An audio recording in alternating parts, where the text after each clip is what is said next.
To the Union, everyone. The breakdown starts now.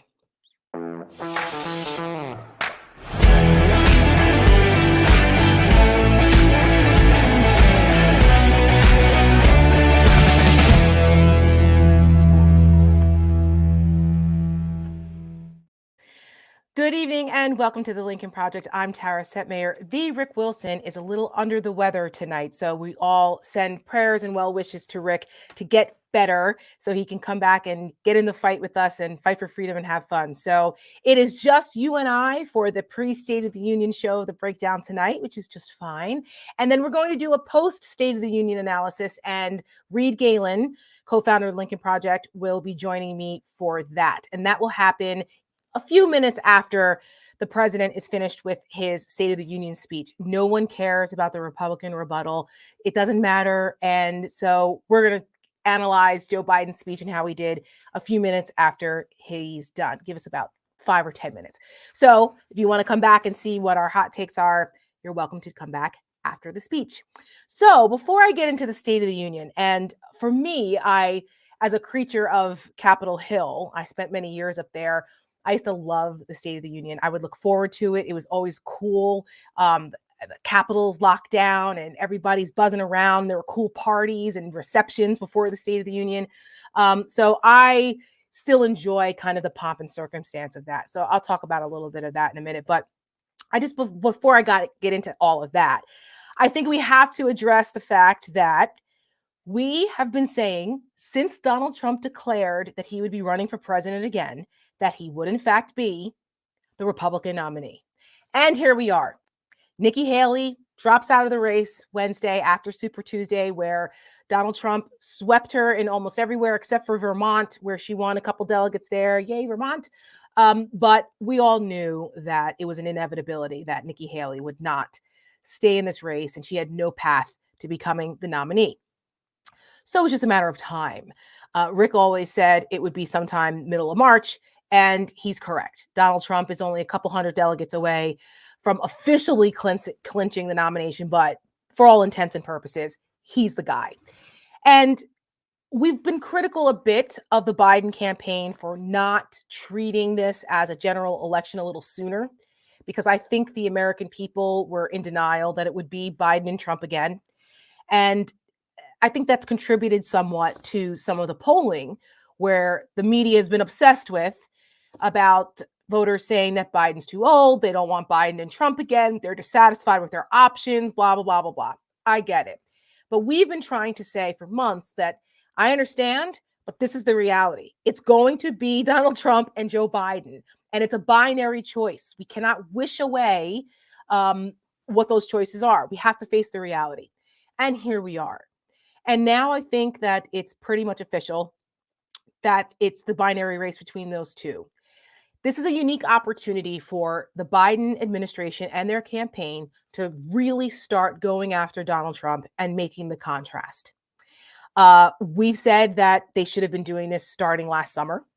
But, sometimes the Democrats, and God bless my Democratic friends, but sometimes they're a little too cautious. And we've also felt that sometimes they're playing a game that the way things used to be, not the game that we're in now. And now that we see what the game that we're in, you got to be more aggressive. You just have to be more aggressive. And we're starting to see that. And I'm actually hopeful that the Biden camp gets it now. I think they get it. And they're like, all right, we got to ramp this up. I see that their communications operation is really doing great real-time rapid response.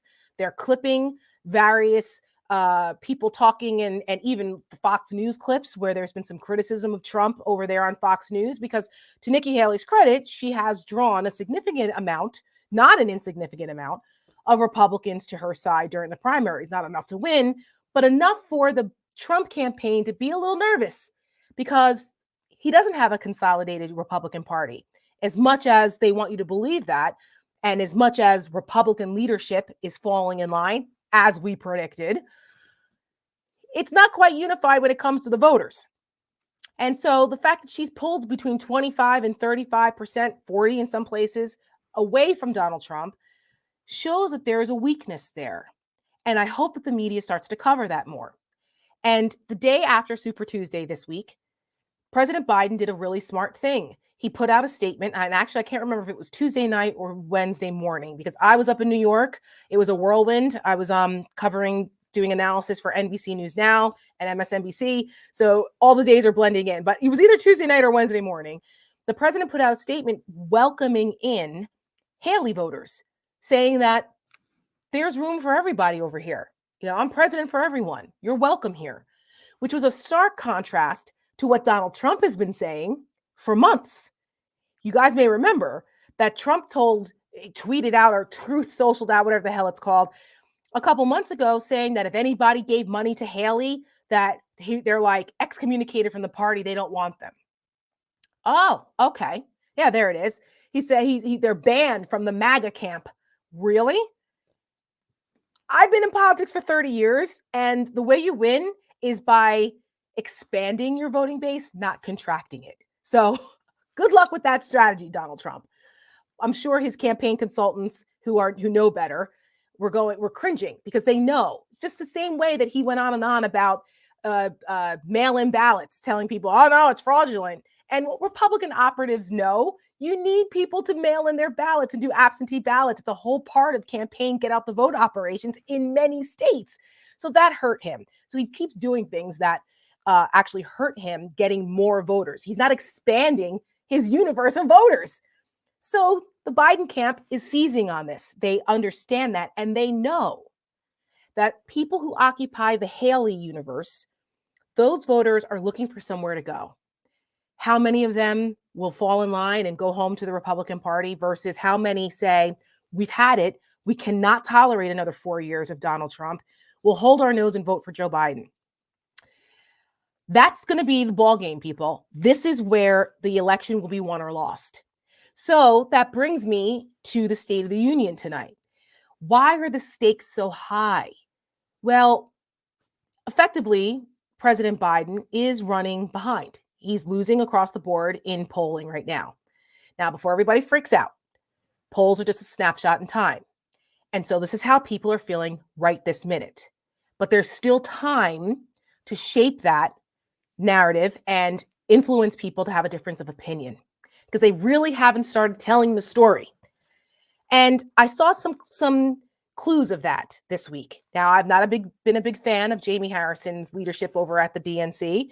I feel they've been a little pedestrian, but they've gotten some new consultants over there. They've ramped some things up for the election year. And he came out with a good talking point, and I'll be curious to see if this is used more because I think it's smart. They started going down the list of accomplishments. And by every economic metric, for the most part, the ones that matter, Joe Biden has had a very successful presidency, but the American people aren't feeling that, right? Inflation is down from where it was a year and a half ago. Jobs are up. Manufacturing jobs are up. Record-setting job creation post-COVID. We are the number one leaders in energy production in the world. We are the fastest growing, healthiest economy in the world, in the Western world. But the American people don't feel this because inflation is still a little high on, things like food, or gas prices are a little higher and mortgage rates are high. And these are things that are kitchen table issues for people. So they don't feel the other economic benefits that have been going on. So there's some lags there. It's starting to tick up. People will start to feel it. But Jamie Harrison said he started ticking off Joe Biden's accomplishments. And he said, Joe Biden did that. The new roads and bridges being built in your towns and cities across the country, that was the infrastructure bill that Joe Biden got passed. And then he kept saying, Joe Biden did that. With each thing. And I said, that's smart. They need to start making the case that these positive things are associated with Joe Biden's presidency and get away from the obsession over his age, because I'm over it. For those of you who follow me, you've probably seen my clips lately. A couple of weeks ago, I told everybody to calm the hell down and that they need to stop repeating over and over again about Joe Biden is old. We get it. But he's experienced. He has wisdom. He's a good and decent person. He's not trying to tear up our Constitution and be a dictator on day one. So enough with this old stuff. Donald Trump's old too, and insane, and a terrible person, and under federal indictment. and has to pay $500 million in fines for fraudulent activity, 83 million for sexual assault. I mean, really? Stop with the moral equivalency. This both sidesism is killing me here. It really is. And the State of the Union is an opportunity to change the subject and for Joe Biden to finally have an opportunity to use the bully pulpit with all eyes on him to temper some of these concerns about his ability to do the job and show people the contrast. Now, I think it's important that we remind people of that too. So I want to run for you an ad that we put together called How a President Leads. Take a look. We will never forget them, nor the last time we saw them, as they slipped the surly bonds of earth to touch the face of God. Those who are lost now, their legacy must be our lives. I can hear you, and the people who knock these buildings down will hear all of us soon. Amazing grace. I am dispatching thousands and thousands of heavily armed soldiers. We dominate the streets. I won't traffic in fear and division. I won't fan the flames of hate. It's time to pick up our heads. Remember who we are. This is the United States of America.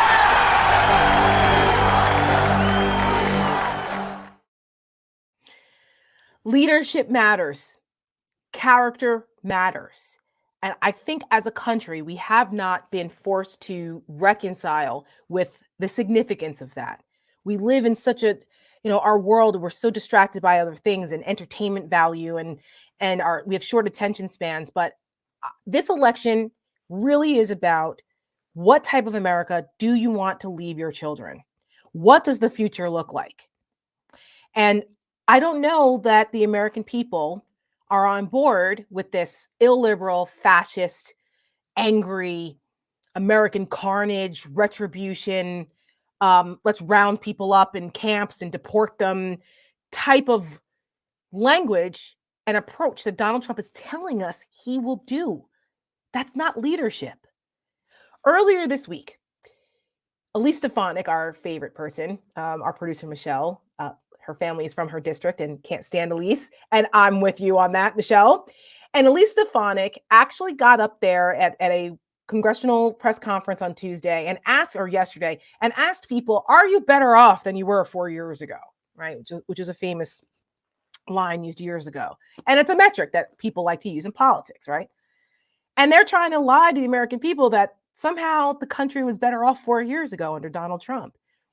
What they didn't, the irony of their statement there, what they forgot seemingly, is that 4 years ago this week, we had refrigerator trucks in front of hospitals because people were dying from COVID.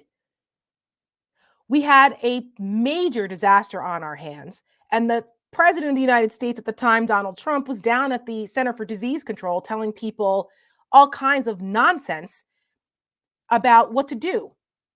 And it wasn't getting vaccines. It wasn't about being responsible. He was downplaying it and making an ass of himself. And because of his terrible leadership and the way he handled COVID, almost 1 million people died needlessly. So we need to think about that. Is that the kind of leadership we want again? What about the state of the world, foreign affairs? We see what's happening with Ukraine. We see what's happening across the world. China's watching us. This is what the president is most directly involved in, which is foreign policy, national security. Donald Trump is in love with Vladimir Putin and dictators. I remember when the Republicans flipped out because Barack Obama shook the hand of Castro at a funeral, at a state funeral. Oh, that's it. Barack Obama is a communist Marxist like the rest of them. They shook hands. We can't, this guy is unfit, blah, blah, blah. But they turned a blind eye to Donald Trump bragging about love letters with Kim Jong-un, for God's sakes. We have to stay focused and remind people This is what we're up against. Ukraine cannot fail. That's a win for Russia. They are our enemy. NATO has expanded under President Biden. To just this week, Sweden has now become a member of NATO, alongside Finland, who also recognized what was happening over there in Russia and were like, hey, God, let us in. Sweden as well. They understand. And the Baltic nations, they're eyeing what's going on too, because they're like, uh-oh, we could be next. Like, please no.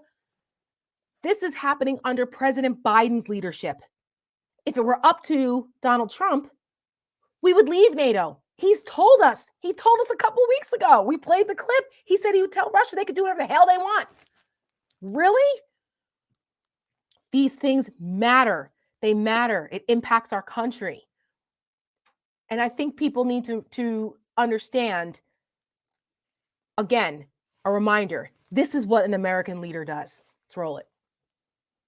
For 4 long years, Donald Trump disgraced America, laughing with mass-murdering dictators, Vladimir Putin's puppet. You know, the people of Crimea, from what I've heard, would rather be with Russia than where they were. The world laughed at us. You know, Hezbollah is very smart. They're all very smart. No more.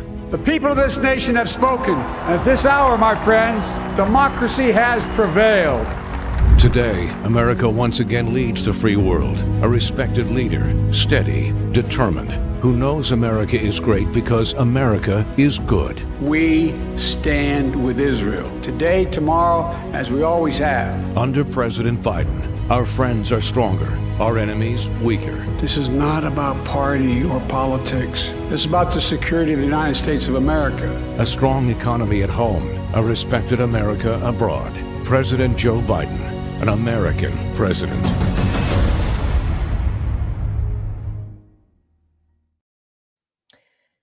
Keep these things in mind, okay? We cannot have a collective amnesia about what happened to this country under Donald Trump and what he's telling us he'll do again. We cannot.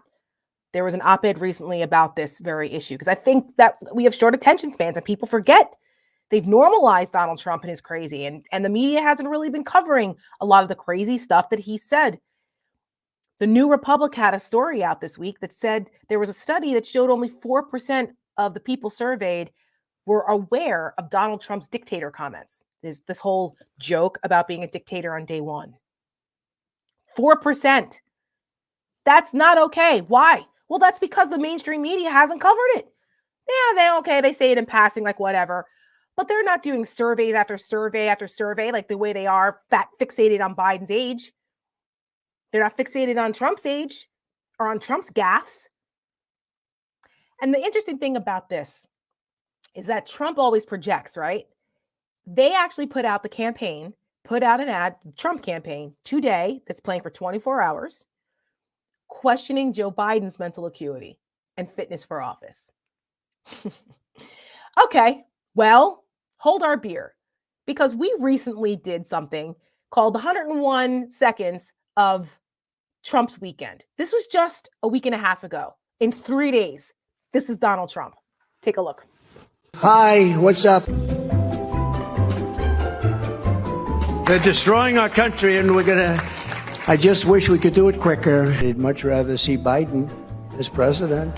And I agree with him. I can't see too many people out there. I can only see the black ones. I can't see any white ones. Sidney Poitier, I thought he was very handsome, right? I'm being indicted for you, the black population. Lawyers are my best friend. You see black people walking around with my mugshot. You know that mugshot is number one. Elvis Presley's number two. I'm a very proud Christian, actually. We're going to protect pro-God context and content. Zion, Zionining, Dodong, Dadang. The voices of famed evangelical people and evangelists. He rambled. He's cognitively impaired. 3 years later, how about that? I talked to Putin a lot. I'm not sure he looked great in a bathing suit. I think women like me. In Beverly Hills, you pay a fortune in taxes. They say you can only brush your teeth once a day. I don't think it can ever be wokenized. We're going to end the so-called Department of Education. We might have one desk, one person, just to make sure everyone's speaking English. They have languages that nobody in this country has ever heard of. Nobody can ramble like this. God is here and God is watching. And God probably can't believe what he's seeing. They rigged the presidential election, and we're not going to allow them to rig the presidential election of 2024. Never get tired of that guy. The president mentioned in his speech the 2020 elections. Newsmax as a network believes the results were legal and final. Greta's coming up next. Stick around.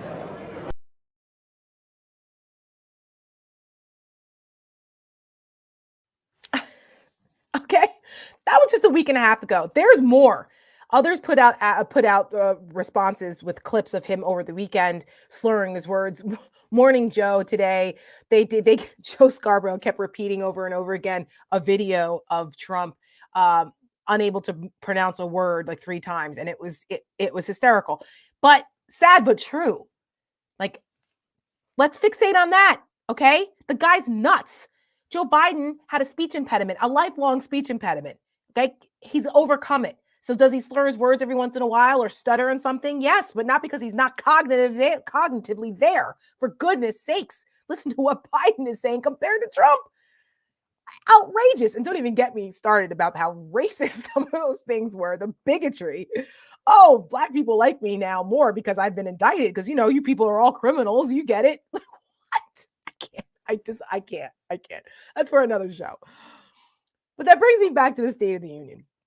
So like I was saying at the top of the show, I worked on Capitol Hill, and it was the most exhilarating 7 years of my life running around Capitol Hill, fighting for freedom and having fun, as my old boss used to say.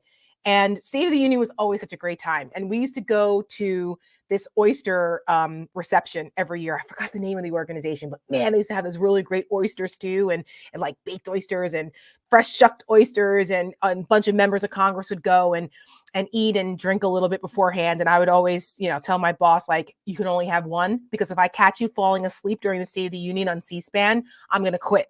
Because that, like, every communication director's nightmare is their member getting caught on camera on C-SPAN sleeping during the State of the Union. So, but I'm not going to say that we didn't do a shot or two of tequila, possibly, maybe, before he would go to the floor for the State of the Union. But yeah. Thankfully, during my tenure, he never got caught sleeping on C-SPAN. Not saying he did not off, but he never got caught. But no, there was just, the excitement around all of it. The pomp and circumstance is still really cool. And just seeing it, the way that our apparatus, our security apparatus locks everything down. And, when the president leaves the White House to go up to the Capitol, there's no movement. You can't, if you're not in your office or already over at the Capitol. Some of the States of the Union I've watched in the chamber. Some I watched from what's called Statuary Hall or the Crypt. Statuary Hall is the area where, unfortunately, if you were watching January 6th videos, you saw a lot of those insurrectionists defacing Statuary Hall and defecating and doing all kinds of horrible things there. But that's the hall right outside the chamber that has the state's statues that represent each state. That's where all the media gathers. So after the State of the Union, when members come out, they kind of do like a line, and the media grabs everyone. It's a big frenzy, and they give their remarks about the speech. Then the Crypt is an area underneath on another level where a lot of the press folks gather together waiting for their bosses, because you have to muster somewhere, and because of the security apparatus, things are shut down. So when the president's moving from the White House to the Capitol, there is no movement on the Capitol. You have to be in your office or you have to be somewhere. You can't move around. So you always had like the timer when, like, get out of the reception, get to your seat. You don't want to be stuck outside the bubble. And there's just something electric about it because everyone is there, right? You have both houses of Congress. You've got the Supreme Court. You've got the Joint Chiefs of Staff. Sheila Jackson Lee, who is a notorious attention hog, would always mug for the cameras and she would send a staffer down to the floor to like save a seat, or she would go there and save a seat along the aisleway to guarantee that she'd always be in the shot when the president walks down the aisle. So let's see if you're watching tonight, see if you see Sheila Jackson Lee. You'll see her. She should be there. She just lost the race for mayor in Houston, so I think she's running for Congress again. She's in a competitive race this time, but she'll be there mugging for the cameras as everybody does.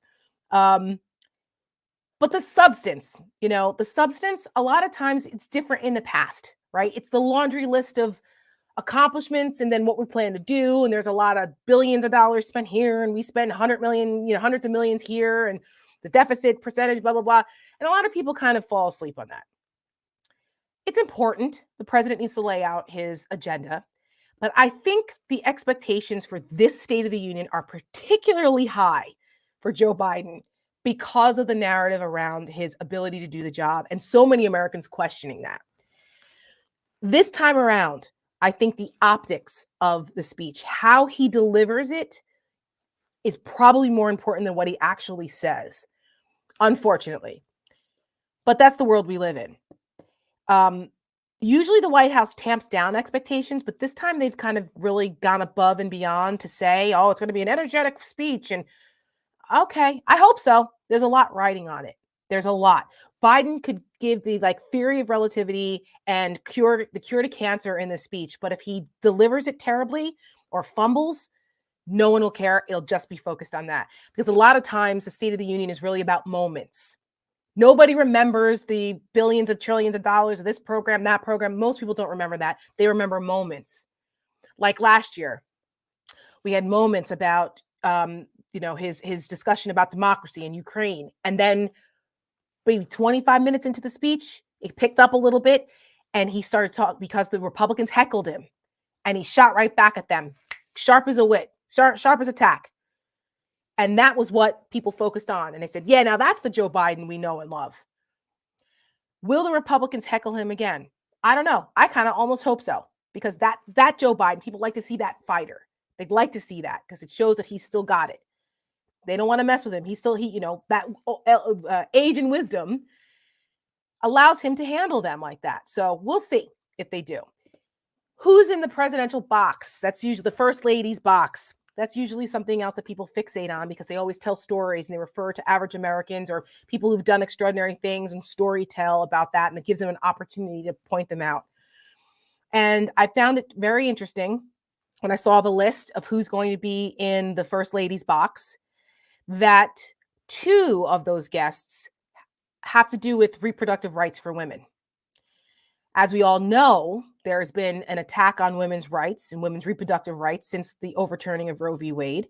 And now with this recent IVF decision down in Alabama, this has scared the shit out of Republicans because they know this is incredibly unpopular with the American people, and especially with those voters that we call down in line voters, those middle of the road Republicans that don't like Trump, but they're not thrilled about Democrats, but they need that permission structure to vote, either stay home, or vote for Joe Biden, whatever it takes to make sure Donald Trump doesn't win.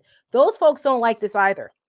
And the IVF decision has been a gift to Democrats for messaging. So it is not an accident that two of those guests are, one is a woman who couldn't get her IVF treatment abruptly because of the Alabama ruling. And then another woman from Texas who was forced to flee the state to have an abortion in order to save her life. It wasn't a viable pregnancy. And these are very real stories. These impact families and they impact women. And it's about rights. However you feel about the issue personally, these are rights being taken away. And there's something fundamentally wrong with that. And it should make Americans uncomfortable because it's so difficult to get those rights back once they've been taken away. And this week we put out an ad on Monday called Life. Take a look. We wanted a family, children, a legacy, a life. My husband was in it with me every step of the way. IVF is hard, painful. We invested all we had, put our whole hearts into it. After years of disappointment, we believed our dreams would come true, that we'd be blessed with the life of our child. Now, it won't happen. Because Republicans are putting an end to IVF and fertility treatments for women. They did it in Alabama. Soon, it'll be everywhere. They're telling doctors it's against the law to help us bring a new life into this world. It wasn't enough to harm women who weren't ready to be a mom. Now they're coming after women who are actively trying to be one. Republican men like Donald Trump and Mike Johnson aren't just working against women anymore. They're working against life itself. Our dreams of parenthood shouldn't be casualties of political battles.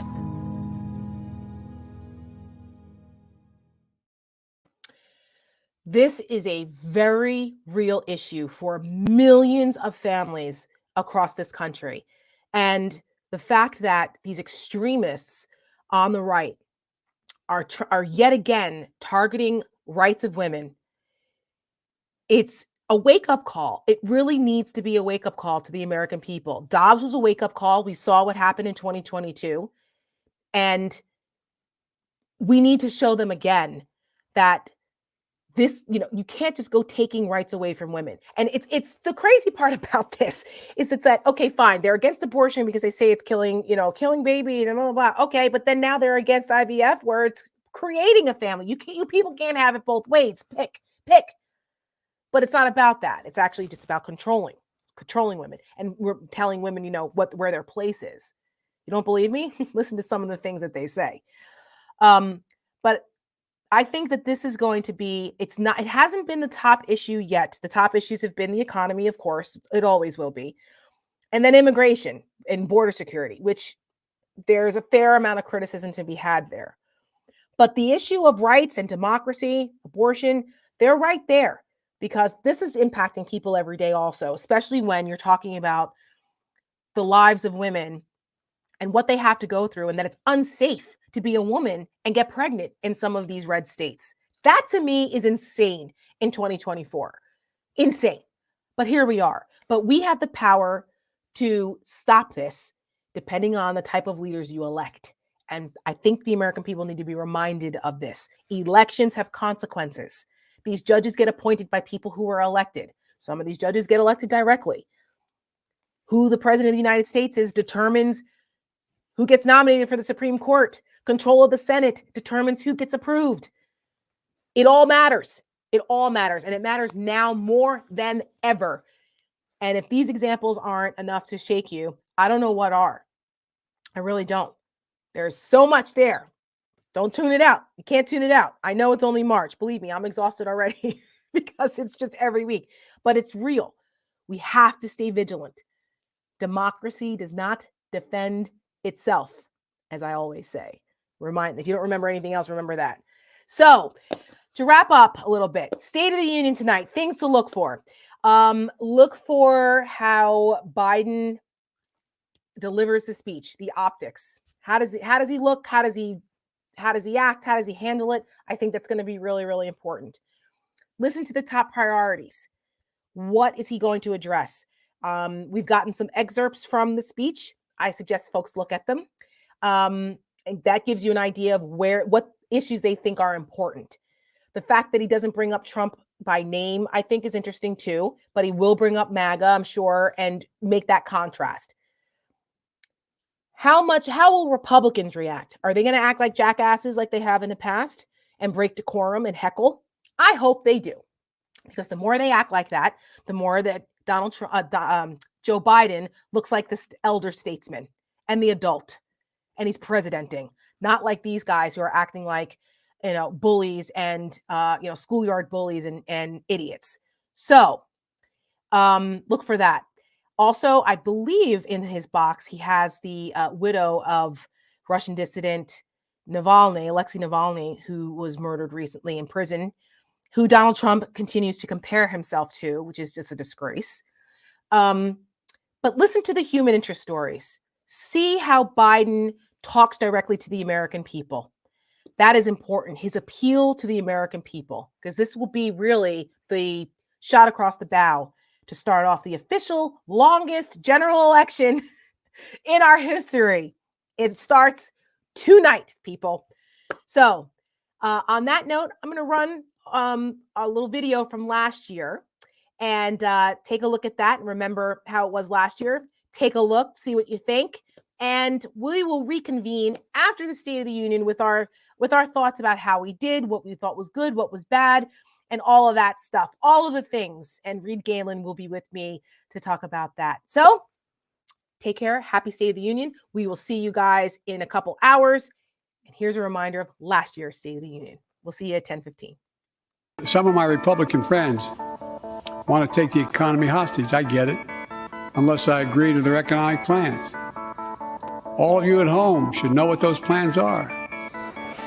Instead of making the wealthy pay their fair share, some Republicans want Medicare and Social Security to sunset. I'm not saying it's a majority. Let me give you, anybody who doubts it, contact my office. I'll give you a copy. I'll give you a copy of the proposal. That means Congress doesn't vote. Well, I'm glad to see you. No, I tell you, I enjoy conversion, as we all apparently agree. Social Security and Medicare is off the books now, right? They're not the big problem. All right. I'm ready. We got unanimity.